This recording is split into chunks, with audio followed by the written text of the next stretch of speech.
என்று எல்லா ஊடக நண்பர்களுக்கும் தெரிவித்துட்டேன், பத்திரிகையிலும் தெரிவித்துட்டேன். அதையும் நீங்கள் வெளிப்படுத்தினீங்க. 16ஆம் தேதி இரவு மாண்புமிகு உள்துறை அமைச்சர் அன்சா அவர்களை சந்திப்பதாக நான் சொன்ன செய்தி எல்லாம் வெளியிடப்பட்டது. அதன் அடிப்படையிலே இரவு அவரை நான் சந்திக்க சென்றேன். என்னோடு கட்சியுடைய மூத்த தலைமை கழக நிர்வாகிகள்,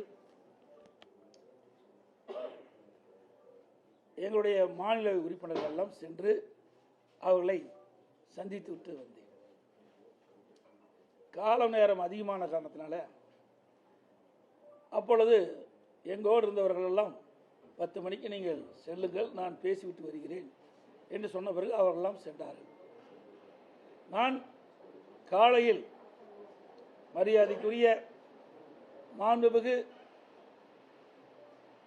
இந்திய நாட்டுடைய குடியரசு துணைத் தலைவர் அவர்களை நேரடியாக ஒரு இல்லத்தில் சந்தித்து அவருக்கு வாழ்த்து கூறினோம். நானும் என்னோடு எங்களுடைய கட்சி மூத்த நிர்வாகிகள், மாநில உறுப்பினர்களெல்லாம் சென்று அவர்களுக்கு வாழ்த்து தெரிவித்தோம். அப்பொழுதும் நான் அரசாங்க காரில் தான் பயணம் செய்தேன். இதையெல்லாம் திட்டமிட்டு பத்திரிகைகள், ஊடகத்தில் செய்தி வெளியிடுவோம் என்று நன்றாக தெரிந்துதான் தமிழ்நாடு இல்லத்தில் இருந்து அரசாங்கத்துக்கு சொந்தமான காரில் தான் நான் துணை ஜனாதிபதியை சந்தித்து பேசினேன்.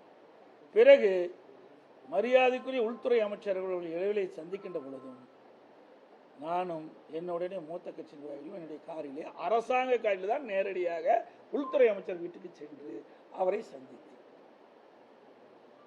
பிறகு சந்தித்து விட்டு அவர்கள் வெளியிலே சென்று விட்டார்கள். பிறகு நான் ஒரு 10-20 நிமிடம் அவர்களிடையே பேசிவிட்டு பிறகு அவர்கள் பல்வேறு பணி இருந்த காலத்தில் உள்துறை அமைச்சர் அந்த பணியை மேற்கொண்டு விட்டார்.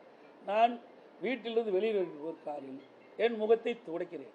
அப்பொழுது அதை எடுத்து அரசியல் பண்ணுகிறேன். வெக்கமாகவும் வேதனையாகவும் இருக்கு. தமிழ்நாட்டிலே ஊடகம் பத்திரிகையும் இந்திய நாட்டுக்கு ஒரு முன்னுதாரணமாக விளங்கக்கூடிய பத்திரிகை ஊடகம் இப்படி தரம் தாழ்ந்து இதை வெளியிடுவது எந்த விதத்தில் சரியாக இருக்கு? சிந்தித்து பாருங்கள்.